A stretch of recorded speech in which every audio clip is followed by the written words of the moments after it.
Hello दोस्तों, आपका फिर एक बार स्वागत है। और हम पिछले पार्ट में नीट 2016 का पार्ट 1 किया था और अभी हम पार्ट 2 करेंगे जिसके अंदर 46 से लेकर 90 तक क्वेश्चन को अपन सॉल्व करेंगे। और अगर आप चैनल पे नए हैं तो हमने पीछे भी 2014 और 15 के भी दो पार्ट में कंप्लीट बायो का पोर्शन सॉल्व कर रखा है, तो आप वो भी जाकर देख सकते हैं। तो चलिए स्टार्ट करते हैं। 46 नंबर का क्वेश्चन क्या दे रखा है कि उत्तरोत्तर उद्दीपनों के बीच विश्रांतित की कमी के कारण होने वाली दीर्घकालिक पेशी संकुचन कहलाता है। उत्तरोत्तर उद्दीपनों के बीच तो एंठन, टीटेनस, थकान या टोनस, तो वो कहलाता है टीटेनस। अगला क्वेश्चन दे रखा है 47 कि निम्न में से कौन एक तने का रूपांतरण नहीं है? नेपथीज का घट, खीरे का प्रतान, सीट्रस के कांटे, ओपेनसिया की चपटी संरचना। तो पहला।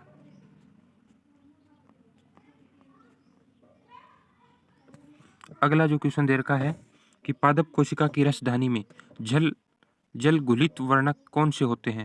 जेंथोफिल, क्रेटिनाइड, पर्णहरित, एंथोसाइनिन। तो इसका बनेगा एंथोसाइनिन। सही कथन को चूज करना है। अनावर्त बीजी समबीजाणुक और विषम बीजाणुक दोनों प्रकार के होते हैं। साल्विनिया, जिंगो और पाइनस ये सभी अनावर्त बीजी हैं। सिकोया लंबे वृक्षों में से एक है। अनावर्त बीजी पादपों की पत्तियां जलवायु की चरमता के लिए अनुकूलित नहीं होती। तो सही कथन को अपने को बताना था। और जो 49 का तीसरा ऑप्शन सही बनेगा। सिकोया सबसे लंबा वृक्षों में से एक है, जिसकी फोटो अपने को 11th के एनसीईआरटी के पीछे वाले पेज पे दे रखी है ना, ओल्ड एनसीईआरटी की सिकोया। अगला क्वेश्चन दे रखा है कि डीएनए अंगुली छापी की किसी भी तकनीक के लिए निम्न में किस एक की आवश्यकता नहीं होती? पॉलीमरेज श्रृंखला अभिक्रिया, जिंक अंगुली विश्लेषण, प्रतिबंधन एंजाइम, डीएनए संकरण। जिंक अंगुली विश्लेषण की आवश्यकता नहीं होती। अगला क्वेश्चन है कौन सा ऊतक अपनी स्थिति से सही मैच खाता है? चिकनी पेशी आंत्र में पाई जाती है, एरियोली ऊतक कंडरा में पाया जाता है, प्रवर्ती उपकला नासिकाग्र, घनाकार उपकला अमाशयास्त्र। तो जो चिकनी पेशी है वो आंतरभित्ति में पाई जाती है, एकदम सही। अगला क्वेश्चन दे रखा है कि आपके उद्यान में एक पादप प्रकाश श्वसन से होने वाली हानि से बचता है, उसकी जल उपयोग की दक्षता उन्नत है, वह उच्च ताप पर प्रकाश संश्लेषण की उच्च दर को दर्शाता है और उसकी नाइट्रोजन उपयोग की दक्षता उन्नत है। आप इस पादप को निम्न में से किस एक कारी की समूह में रखेंगे? C3, CAM, C4 nitrogen स्त्रीकारी। तो इसको हम C4 में रखेंगे। निम्न में से कौन सी संरचना पक्षियों के पंख के समजात है? सारक के पृष्ठफिन, खरगोश के पक्षपाद, मोंत के पंख, व्हेल के फ्लिपर। तो व्हेल के फ्लिपर। अगला दे रखा है कि निम्न में से कौन से विशिष्ट लक्षण हमेशा ही जंतुओं के अनुरूपी वर्ग में पाए जाते हैं? उपस्थिल अंतःकंकाल कौंड्रिकथि, सजीव प्रजक मेमलिया, ऊपरी व निचले जबड़े वाले मुख का पाया जाना कार्डेटा, 3 कक्ष वाला हृदय जिसमें अपूर्णतः बंटा हुआ एक नीले होता है रेप्टिलिया।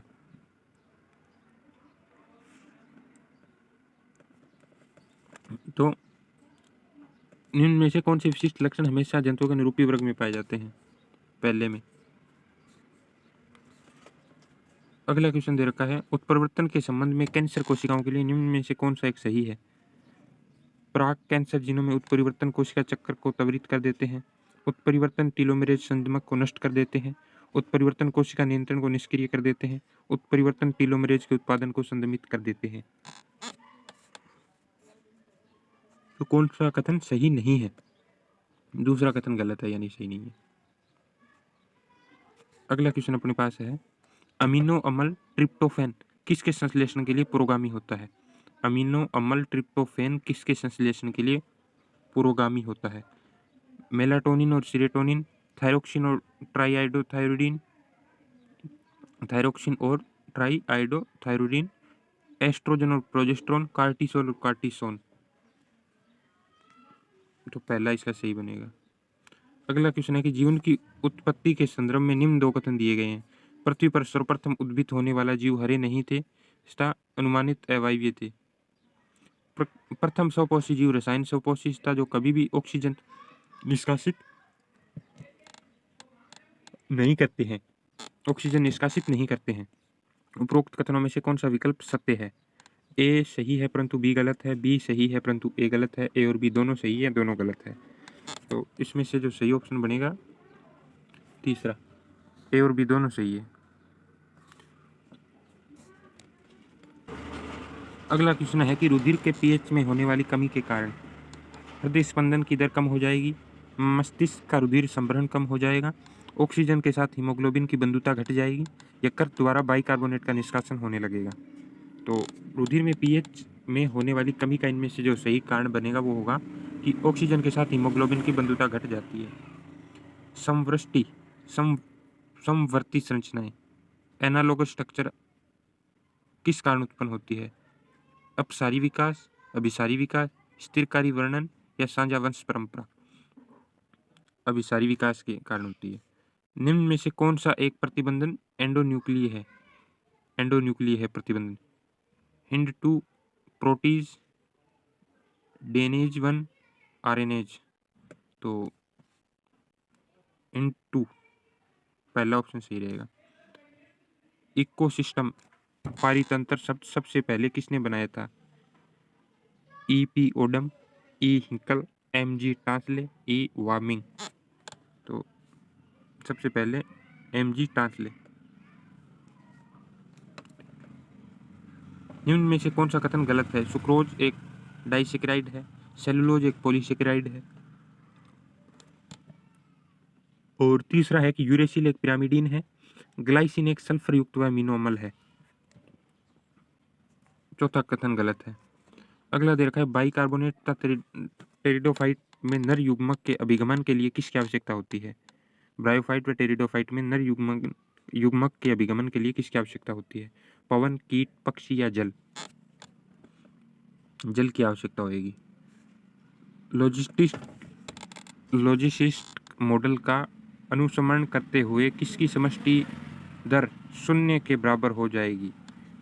लॉजिस्टिक मॉडल निम्न समीकरण दर्शाया गया है। dn equal to dt equal to दे रखा है rn, और ये समीकरण अपने को दे रखी है यहाँ पे। तो जब n के ठीक एक ही है, n प्रवास की धारिता क्षमता के समीप हो, जब n के शून्य के बराबर हो, जब जन्म दर की अपेक्षा मृत्यु दर अधिक हो। तो इसमें जो सही बनेगा कि ठीक एक हो। अगला क्वेश्चन है 65। निम्न में से कौन सा कथन गलत है? परागकोश के स्फुटन में टेपिटम सहायता करती है, परागकोशों की बाह्य चोल स्पोरोपोलिनिन की बनी होती है, बहुत सी जातियों के परागकण गंभीर प्रजुकता पैदा करते हैं, द्रवित नाइट्रोजन में भंडारित परागकण फसल प्रजनन योजनाओं में प्रयुक्त किए जाते हैं।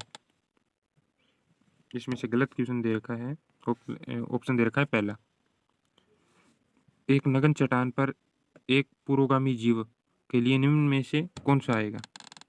एक नग्न चट्टान पर एक पुरोगामी जीव के रूप में निम्न में से कौन सा आएगा? लाइकेन, मोस, ल्यूडबर्ट, हरित शैवाल? लाइकेन। निम्न में से कौन सा एक प्रारंभ प्रकट है? AUG, UGA, UAA, UAG? पहला ऑप्शन प्रारंभ प्रकट है। अगला दे रखा है कि निम्नलिखित लक्षणों में से कौन सा एक लक्षण पक्षियों और स्तनधारियों दोनों में नहीं पाया जाता?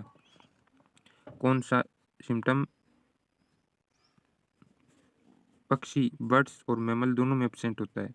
अस्थि में अंतःकंकाल, सजीव प्रजक्ता, फेफड़ों द्वारा श्वसन, नियततापी प्रकृति? तो इसमें सजीव प्रजक्ता दोनों में नहीं पाया जाएगा। अगला देखा है नामपत्ति कुछ विशेष सार्वजनिक मान्य नियमों द्वारा निर्धारित होती है। निम्न में से कौन सा एक कथन नामपत्ति के नियमों के विरुद्ध है यानी गलत है? जैविक नाम को किसी भी भाषा में लिखा जा सकता है, पहला ही गलत है। बाकी के ऑप्शन भी आप पढ़ सकते हो, जैसे कि जैविक नाम का पहला शब्द वंश नाम और दूसरा जाति संकेत पद प्रदर्शित करता है। नाम लैटिन भाषा से होते हैं और तिरछे अक्षरों में लिखे जाते हैं। नाम को जब हाथ से लिखते हैं तो रेखांकित किया जाता है। ये तीनों बातें तो सही है लिविंग वर्ड का क्वेश्चन। अगला दे रखा है कि फुफ्फुसीय धमनी के भीतर रुधिर दाब होता है। फुफ्फुसीय धमनी के भीतर रुधिर दाब होता है उतना ही जितना महाधमनी के भीतर होता है। कैरोटिड के भीतर जितना होता है उससे अधिक होता है। फुफ्फुस शिरा के भीतर जितना है उससे अधिक होता है। महाशिरा के भीतर जितना होता है उससे कम होता है। तो फुफ्फुस शिरा के भीतर जितना होता है उससे अधिक पाया जाएगा फुफ्फुसी धमनी में, यानी शिरा से अधिक धमनी में रुधिर दाब होगा। अगला क्वेश्चन दे रखा है कि मक्का के दाने के बीज पत्र को कहा जाता है प्रांकुर, प्रांकुर चोल, मूलांकुर चोल या स्कूटेलम। चौथा ऑप्शन सही बनेगा 71 का। अगला क्वेश्चन दे रखा है कि वातावरण में किस गैस की कमी से त्वचा के कैंसर के अवसर बढ़ जाएंगे। वातावरण में कौन सी गैस कम हो जाएगी तो त्वचा कैंसर के चांसेस बढ़ जाएंगे। नाइट्रस ऑक्साइड, अमोनिया, ओजोन या मीथेन। 72 का दूसरा बनेगा ओजोन। लेयर भी आप कह सकते हैं।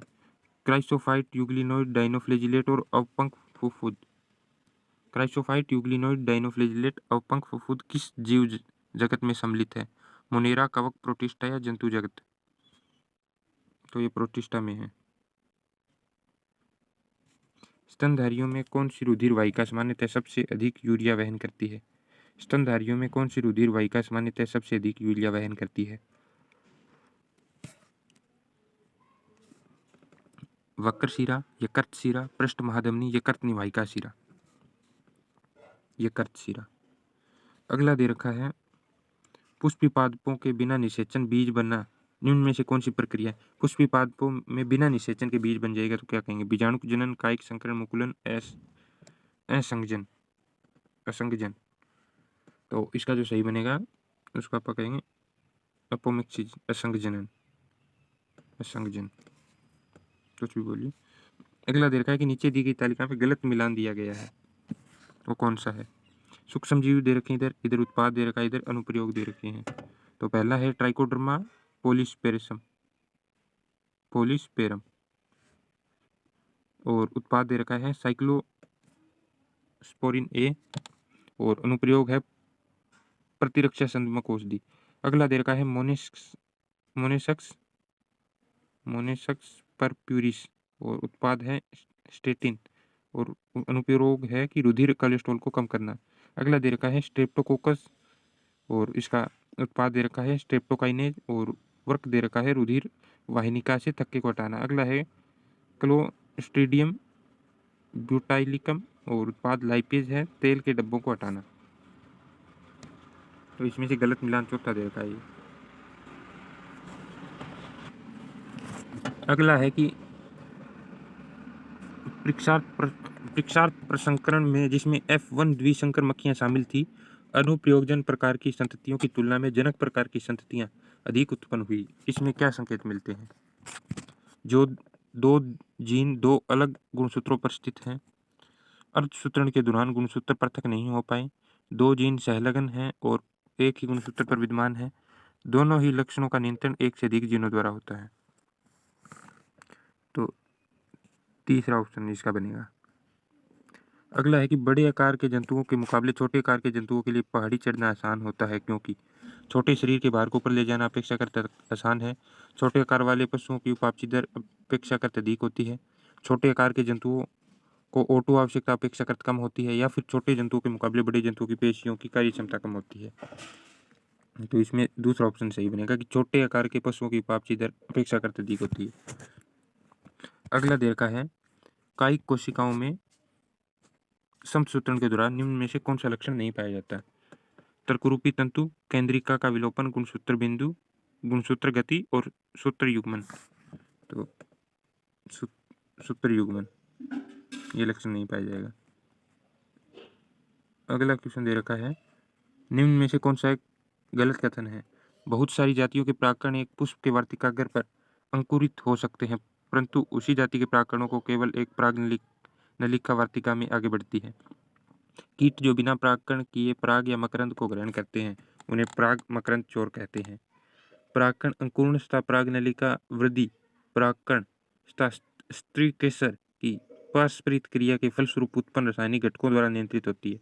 कुछ सरीसृप कुछ पादप जातियों में परागकण करते हुए पाए गए हैं। गलत अपने को बताना है इसमें से। तो इसमें पहला ही गलत है। वैसे बहुत सारी जातियों के प्राकरण एक पुष्प के वार्तिकाग्र पर अंकुरित हो सकते हैं, परंतु उसी जाति के प्राकरणों की केवल एक परागण नलिका वार्तिकाग्र में आगे बढ़ती है। द्वार कोशिका को घेरने वाली विशिष्टीकृत बाह्य त्वचीय कोशिकाओं को क्या कहा जाता है? पूरक कोशिकाएं, आवर्त त्वक कोशिकाएं, सहायक कोशिकाएं या वातरंध्र? तो इनको सहायक कोशिकाएं कहा जाता है। पत्तियों का कार्य करने वाले चपटे हरे अंग के रूपांतरित तने को क्या कहा जाता है? पत्तियों का कार्य करने वाले चपटे हरे अंग में रूपांतरित तने को परिणाम पर्व, परिणाम स्तंभ, परिणाम वृंत या सल्क? परिणाम स्तंभ। अगला है कि वे आदिम प्राक केंद्रीय प्राणी जो रामनथी जंतुओं के गोबर से बायोगैस उत्पादन के लिए उत्तरदायी होते हैं, किसके अंतर्गत आते हैं? लवण रागियों, ताप अम्ल रागियों के, मेथेनोजन के या सूजीवाणु के? सूजीवाणु यानी यू बैक्टीरिया। तो इसमें सही बनेगा मेथेनोजन के। अगला देखा है कि कार्बनिक अपशिष्टयुक्त घरेलू वाहित मल के नदियों में मिलने का परिणाम हो सकता है। शैवालीय प्रस्फुटन के कारण नदियां जल्दी सूख जाएगी, जलीय खाद जाल की समष्टियों में जीवों की संख्या बढ़ जाएगी, या फिर जैव अपघटनीय पोषकों के कारण मछलियों का उत्पादन बढ़ जाएगा, या फिर चौथा ऑप्शन दे रखा है कि ऑक्सीजन की कमी से मछलियों की मृत्यु हो जाएगी। तो इसमें से चौथा ऑप्शन बनेगा कि घरेलू मल को आपा जो बाहरी उससे ऑक्सीजन की कमी होगी और मछलियां मर जाएगी जल में। अगला है कि खेत में लाए गए पादप कोशिका में एक विद्यार्थी द्वारा अंतावस्था देखी गई। वह अपने शिक्षक से कहता है कि ये कोशिका अंतावस्था तो अन्य कोशिकाओं से भिन्न है, तो इसमें कौन सी कोशिका प्लेट नहीं बनती? इस कारण इस कोशिका में अन्य विभाजन वाली कोशिकाओं की अपेक्षाकृत अधिक गुणसूत्र है। इसका परिणाम होगा असुगुणिता, काय कॉलोनी विभिन्नताएं, बहुगुणिता या बहुपटता? बहुगुणिता। एक प्रारूपी वसाणु किसका बना होता है? 3 ग्लिसरॉल अणु और एक वशीय अणु। 1 ग्लिसरॉल 3 वशीय, 1 ग्लिसरॉल 1 वशीय, या फिर 3 ग्लिसरॉल 3 वशीय अम्ल अणु? तो एक प्रारूपिक वसा अणु इंपॉर्टेंट क्वेश्चन है और इसका सही ऑप्शन बनेगा 1 ग्लिसरॉल अणु होगा और 3 वशीय अणु होंगे। अगला क्वेश्चन है, निम्न में से कौन सभी 3 बृहत पोषक हैं? बोरोन, जिंक, मैग्नीज, लोह, तांबर, मोलिब्डेनम, या मोलिब्डेनम, मैग्नीशियम, मैग्नीज, या नाइट्रोजन, निकल, फॉस्फोरस? तो इसका दूसरा ऑप्शन सही रहेगा। अगला क्वेश्चन दे रखा है कि अमाशय में जठर अम्ल का स्त्राव होता है गैस्ट्रीन का स्त्राव करने वाली कोशिकाओं से, भित्तीय कोशिकाओं से, पेप्टिक कोशिकाओं से, या अम्ल कोशिकाओं से? तो अमाशय के जठर अम्ल का स्त्राव जो होगा वो भित्तीय कोशिकाओं से होता है, दूसरा बनेगा इसका। अगला क्वेश्चन है, पादप पत्ती से जल वात रंध्रों द्वारा बाहर आता है। प्रकाश संश्लेषण द्वारा उसी रंध्र से कार्बन डाइऑक्साइड पादप में विसरित होती है। उपरोक्त कथनों में से कारणों पर विचार करें। दोनों प्रक्रियाएं एक साथ नहीं हो सकती। दोनों प्रक्रियाएं एक साथ हो सकती हैं क्योंकि जल और CO2 विसरण गुणांक भिन्न है। उपरोक्त प्रक्रियाएं केवल रात में हो सकती है, या एक प्रक्रिया दिन में दूसरी रात में हो सकती है। तो इसमें दूसरा ऑप्शन सही है। अगला क्वेश्चन दे रखा है, निम्न में से कौन सी संरचनाएं यकृत अग्नाशय वाहिनी की ग्रहणी में खुलने वाले रंध्र की देखभाल करती है? यकृत अग्नाशय की वाहिनी की ग्रहणी में खुलने वाले रंध्र की देखभाल करती है। अर्धचंद्राकार कपाट, त्रिंकात्रक कपाट, या फिर जठर निर्गम अवरोधनी, या फिर ओडाइल की अवरोधनी? तो जो देखभाल करती है वो है ओडाई की अवरोधनी, सपिनेचर और ओडाई। तो ये अपने नीट 2016 का पार्ट 1 हमने पीछे कंप्लीट कर लिया था। ये पार्ट 2 है जो हमने 90 क्वेश्चन कंप्लीट कर लिए हैं। नेक्स्ट क्लास में अपन नीट UG 2017 का एग्जाम पेपर सोल्व करेंगे। और आप अगर चैनल पे नए हैं, आप पीछे वाली वीडियो भी जरूर देखिए जिसमें 2014, 2015 और 16 का पहला पार्ट भी हमने सोल्व कर रखा है।